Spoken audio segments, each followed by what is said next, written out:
Signed up for this issue is Steve Rogers. Mr. Rogers, if you could start by stating your name and address for the record, and you have up to 5 minutes to share your thoughts. All right, thank you. Steve Rogers, 2115 McCroskey Avenue. Thank you for allowing me the opportunity to speak here today. Thank you everyone in the crowd and watching online and on TV for being involved with the education of children in Knox County. Thank you to the live tweeters. It would be a shame to see this level of activity be silenced or to see it dwindle away. I am here to talk about the proposed charter school and how it will affect the extent public schools. Many people recently, or I trust will, speak about the shift of fiscal resources of public school funds into this new school, depriving our current students when we already face a budget shortfall. They are not wrong.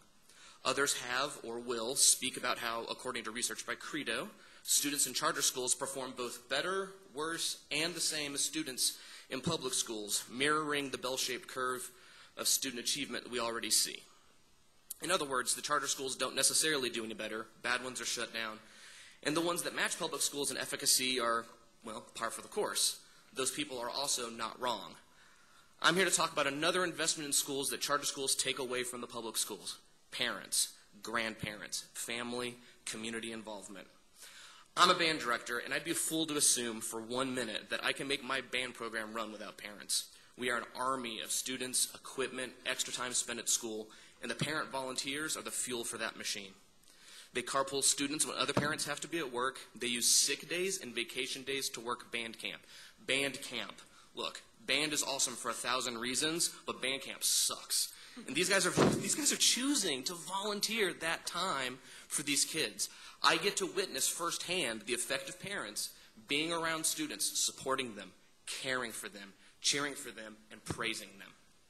Research by Robert Fulculco of the University of Connecticut and Helen F. Ladd of Duke University shows that parents of students in charter schools are more involved than students at public schools.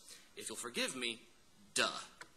The parent who is at public school parent night is now at the charter school parent night. It's a direct transfer of personal involvement, but the research is more deep than that. Parents who are involved enough in their child's education to go through the application process for a charter school are generally already meeting with teachers. They're already volunteering time. They're already reading to their kids at night or discussing world events at the dinner table. They're already teaching life lessons to their kids and their kids' friends when they come over to play. And we are taking them away from thousands of other students. Here's an interesting thing. The TAP evaluation system used at my school cites some interesting data. On their website, first tab, first bullet point, and I quote, "Teacher quality is the most important school-related factor affecting student achievement. 43% of the variance in student achievement is based on teacher qualifications, 49% on home and family." Let me explain that. 49% of a student's achievement is home and family, and my awesomeness is 43%. I can be rolling strikes all night, bowling 300, batting 1,000, but without parents, without family, without the community around that child supporting them, that kid can still be an F student.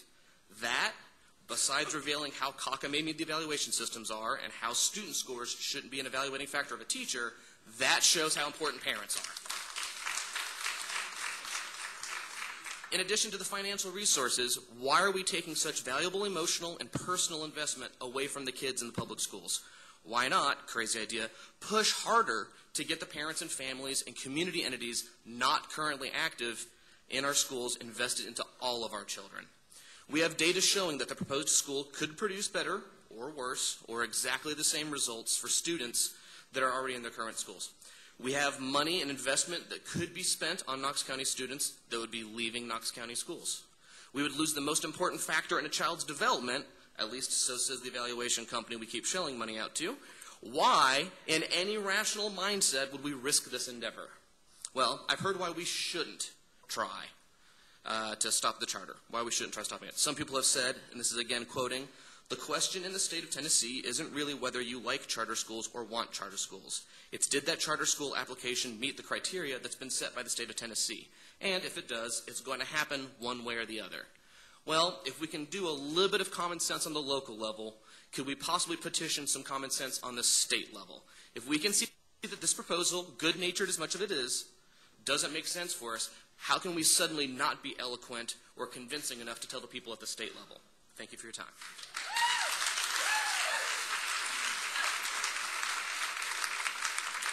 Thank you.